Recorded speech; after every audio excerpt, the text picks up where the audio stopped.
कुछ शब्द तुरंत हमारे अंदर मजबूत भावनात्मक प्रतिक्रियाएं उत्पन्न करते हैं, है ना? शादी या छुट्टी या वसंत जैसे शब्द, ये हमें खुश विचार और भावनाएं देते हैं। युद्ध, तूफान और बीमारी जैसे शब्द बिल्कुल विपरीत प्रभाव डालते हैं। बाइबल के समय में एक व्यक्ति के लिए सबसे परेशान करने वाले शब्दों में से एक शब्द है कोढ़। जैसे ही हमने लेव्य व्यवस्था की पुस्तक के माध्यम से यात्रा की, हमने सीखा कि कोढ़ विभिन्न प्रकार की त्वचा रोगों को संदर्भित कर सकता है, लेकिन सभी को लाइलाज माना जाता था। कोढ़ एक भयानक बीमारी थी, न केवल शारीरिक खतरे के कारण, बल्कि इसके साथ आने वाले अलगाव और बहिष्कार के कारण भी। अब हम बाइबल की यात्रा में 2 राजा 5 में हैं और हम भविष्यवक्ता एलीशा को चमत्कारिक रूप से नाएं ठीक करते हुए देखने वाले हैं। एक कोढ़ी जो इज़राइल वस्त्र राष्ट्र के बाहर रहता था। पहली आयत हमें परिचय देकर मंच तैयार करती है इस बहुत महत्वपूर्ण व्यक्ति से। नामान सीरिया के राजा की सेना का सेनापति अपने स्वामी के साथ एक महान व्यक्ति था और उच्च सम्मान में था, क्योंकि उसके द्वारा प्रभु ने सीरिया को विजय दिलाई थी। वह एक वीर योद्धा था, लेकिन वह कोढ़ी था।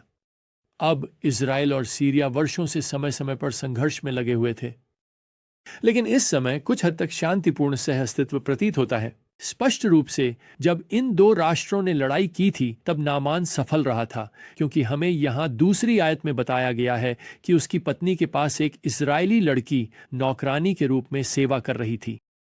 वह स्पष्ट रूप से नामान की एक जीत के बाद ले जाई गई थी। अब आपने यहां नामान के परिचय में देखा होगा, उसे एक महान व्यक्ति कहा गया है। उसे एक उच्च सम्मानित व्यक्ति के रूप में, एक वीर योद्धा के रूप में संदर्भित किया गया है। फिर आप इस चौंकाने वाले बयान पर आते हैं, लेकिन वह कोढ़ी था।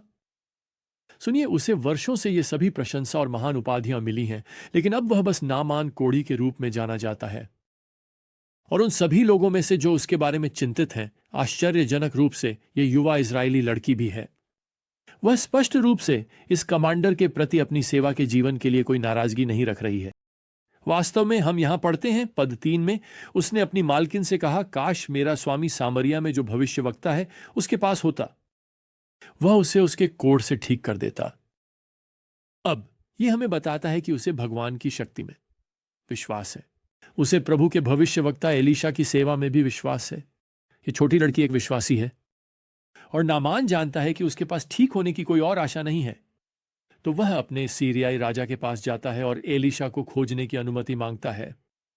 यहां पद 5 में राजा न केवल उसे अनुमति देता है, बल्कि उसे इज़राइल के राजा को देने के लिए एक पत्र भी देता है। और इसके साथ नामान निकल पड़ता है अपने साथ 10 टैलेंट चांदी, 6000 शेकेल सोना और 10 जोड़ी कपड़े लेकर। खैर, वह स्पष्ट रूप से जा रहा है एलीशा को उसे ठीक करने के लिए भुगतान करें। और वैसे आज के समय में यह कई मिलियन डॉलर के बराबर होगा। मेरा मतलब है, यह लगभग उतना ही है जितना कि जब आप अपने डॉक्टर के पास चिकित्सा सहायता के लिए जाते हैं तो आपका सह भुगतान होता है।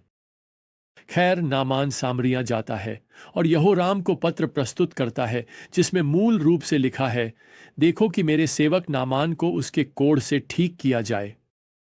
खैर, निश्चित रूप से यहोराम जानता है कि यह असंभव है, तो वह मानता है कि सीरिया का राजा एक और लड़ाई शुरू करने का कारण ढूंढ रहा है। वह कहता है, यहां पद 7 में देखो कैसे वह मुझसे झगड़ा करने की कोशिश कर रहा है।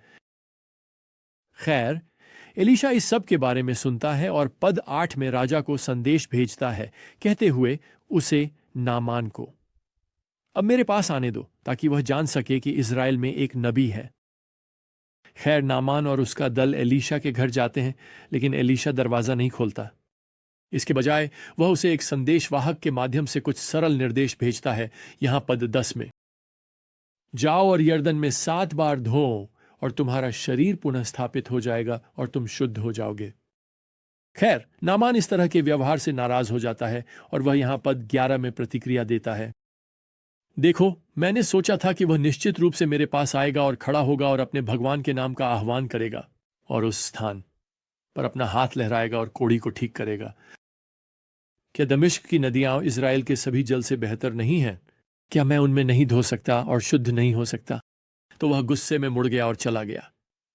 आप जानते हैं क्या हो रहा है? एलीशा इस व्यक्ति को विनम्रता और भगवान के वचन के प्रति आज्ञाकारिता के बिंदु पर ला रहा है, लेकिन ऐसा नहीं लगता कि नामान विनम्रता और भगवान के वचन में रुचि रखता है। तो वह अपनी छोटी गाड़ी में बैठ जाता है और जाने के लिए तैयार हो जाता है। लेकिन फिर उसके एक सेवक ने उसे मूल रूप से यहां बताया, क्यों ना आप विनम्रता से काम लें, क्यों ना आप इस सरल प्रक्रिया को कर लें। मेरा मतलब है, आपके पास खोने के लिए क्या है? तो कुछ हद तक आश्चर्यजनक रूप से नामान खुद को विनम्र करता है। वह यर्दन नदी पर जाता है और उसमें 7 बार डुबकी लगाता है। यहां पद 14 कहता है, उसका मांस एक छोटे बच्चे के मांस की तरह पुनः स्थापित हो गया। यह कोई चिकित्सा प्रक्रिया नहीं थी, यह कोई बड़ी सर्जरी नहीं थी प्रिय, यह भगवान का चमत्कार था। खैर, नामान एलीशा के पास लौटता है और कहता है, यहां पद 15 में, मुझे पता है कि पूरी पृथ्वी पर कोई भगवान नहीं है लेकिन इस्राएल में। और इसके साथ वह एलीशा से आग्रह करता है कि वह उसके द्वारा लाए गए पैसे और कपड़े स्वीकार कर ले। लेकिन एलीशा उसे बताता है, भगवान की कृपा के लिए कोई सहभुगतान की आवश्यकता नहीं है, यह मुफ्त है। अब मैं चाहता हूं कि यह मुठभेड़ यहीं समाप्त हो जाती, लेकिन ऐसा नहीं होता। पद 20 हमें बताता है, गेहजी, जो कि भगवान के आदमी एलीशा का सेवक था, ने कहा, देखो, मेरे स्वामी ने इस सीरियाई नामान को बख्श दिया है, उसके हाथ से वह नहीं लिया जो वह लाया था। जैसे ही भगवान जीवित है, मैं उसके पीछे दौड़ूंगा और उससे कुछ प्राप्त करूंगा। खैर, इसके साथ गेहजी नामान के पीछे दौड़ता है। वह 2 भविष्यवक्ताओं के बारे में एक झूठ गढ़ता है जो अभी आए हैं और उन्हें कुछ पैसे की जरूरत है और उन्हें कुछ कपड़ों की जरूरत है। खैर, नामान खुशी खुशी मान जाता है। गेहजी सोचता है कि वह इस धोखे से बच गया है, लेकिन जब वह लौटता है तो एलीशा उससे पूछते हैं कि वह कहाँ था। गेहजी को एक और झूठ बोलना पड़ता है। वह कहता है, खैर, मैं कहीं नहीं गया था। जैसे जब आप अपने बच्चे को उसके मुंह के चारों ओर कुकी के टुकड़ों के साथ देखते हैं और उससे पूछते हैं, तुम रसोई में क्या कर रहे थे? और वह कहता है, कुछ नहीं। खैर, आप जानते हैं कि वह कुछ नहीं बहुत कुछ था। एलीशा इस झूठ को भांप लेते हैं और वह इस अडिग व्यक्ति से यहां पद 27 में कहते हैं, नामान का कोढ़ तुम पर और तुम्हारी संतानों पर चिपक जाएगा। और अध्याय इन शब्दों के साथ समाप्त होता है, वह उसकी उपस्थिति से बाहर चला गया। एक कोड़ी। कल्पना कीजिए, नामान का चंगा होना हमें बहुत सी बातें सिखाता है। यह हमें परमेश्वर की कृपा के बारे में कुछ सिखाता है। कृपा उन लोगों तक सीमित नहीं है जो सही परिवार में पैदा हुए हैं, है ना? कृपा सभी के लिए उपलब्ध है और यह ऐसी चीज नहीं है जिसे आपको खरीदना पड़े। आप नहीं सोना या अच्छे कर्म अर्पित करें। वैसे यही बात गेहजी के पाप को इतना गंभीर बनाती है। उसके कार्यों उन्हें नामान को यह स्पष्ट समझने से वंचित कर दिया कि परमेश्वर की कृपा पूरी तरह से मुफ्त थी। आपको बस उन सभी प्रशंसाओं को छोड़ना होता है, अपने खिताब छोड़ने होते हैं, अपने प्रभावशाली रिज्यूमे को दरवाजे पर छोड़ना होता है और विश्वास के साथ विनम्रता से परमेश्वर की कृपा को स्वीकार करना होता है। क्या आपने उस मुफ्त उपहार को स्वीकार किया है जो परमेश्वर की कृपा से मुक्ति लाता है? बाइबल कहती है कि पाप की मजदूरी मृत्यु है, लेकिन परमेश्वर का मुफ्त उपहार हमारे प्रभु मसीह यीशु में अनंत जीवन है। रोमियो 6:23। आपको बस उनसे इस उपहार के लिए प्रार्थना करनी है। आपको इसे केवल विश्वास के द्वारा, केवल मसीह में विनम्रता से स्वीकार करना होगा। यदि आपने ऐसा नहीं किया है तो मैं चाहता हूं कि आप अभी मेरे साथ प्रार्थना करें। एक बहुत ही सरल प्रार्थना कुछ इस तरह, प्रभु यीशु, मेरे उद्धार के लिए सारा काम करने के लिए धन्यवाद। मेरे पाप के लिए उस क्रूस पर मरने के लिए धन्यवाद। मैं अभी उद्धार के उपहार के लिए प्रार्थना करता हूं और आपको अपने प्रभु और उद्धारकर्ता के रूप में मानता हूं। आपके नाम में मैं प्रार्थना करता हूं, आमीन। अरे, अगर आपने यह प्रार्थना की है तो क्या आप हमें कॉल करेंगे? क्या आप हमें लिखेंगे?